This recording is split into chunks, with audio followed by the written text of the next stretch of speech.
Սիրելի հայրենակիցներ, ես վերջերս շատ եմ նկատել, որ ձեզ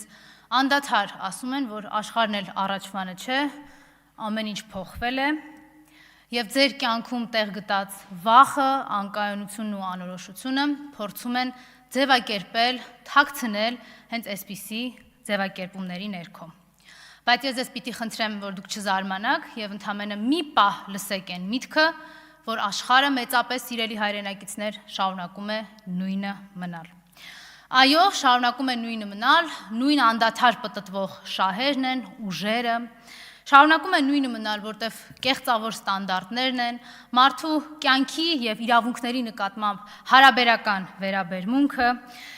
պատերազմները, պարտություններն ու հաղթանակները։ Բայց մի բան իրականում փոխվել է, հարգելի հայրենակիցներ, բայց դա փոխվել է ոչ թե աշխարհում,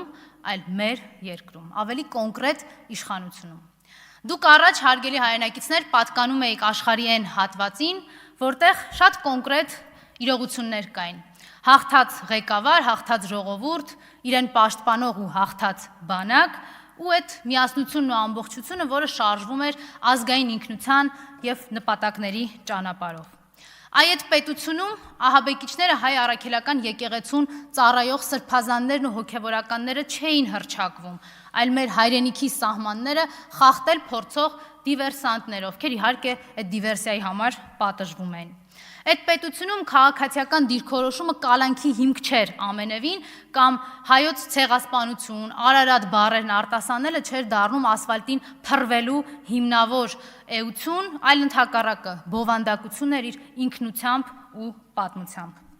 Աշխարհը մեծապես նույնն է, հարգելի հայրենակիցներ, հավատացեք, ուղղակի ձեր պետությունում իշխանությունը զավթված է օտար հատուկ ծառայությունների եւ գործակալական ցանցի օգնությամբ։ Ընդ որում, ձեզ իրավիճակը փոխել արգելում են բացառապես բանդիտիզմի գործիքակազմի կիրառմամբ։ Եթե ուզում եք խոսել պետությունից, ձեզ ասում են հանցագործեք, եթե ուզում եք խոսել հիշատակել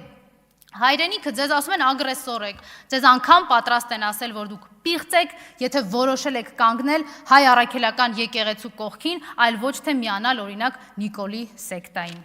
Հարգելի հայրենակիցներ, աշխարհը շարունակում է նույն կերպ պտտվել։ Եվ իրականում կա հնարավորություն սահմանադրական կարգը վերականգնելու, իրավական մթերքով ասած, անվստահության գործընթաց իրականացնելու։ Ձեզ այս տարիների ընթացքում փորձում են անդադար, այս 8 տարիների ընթացքում փորձում են անդադար այնպես անել, որ ձեր ու մեր պետության հոգեկերտվածքը փոխվի։ Տեղի չտակ, վերականգնման հնարավորություն իհարկե կա։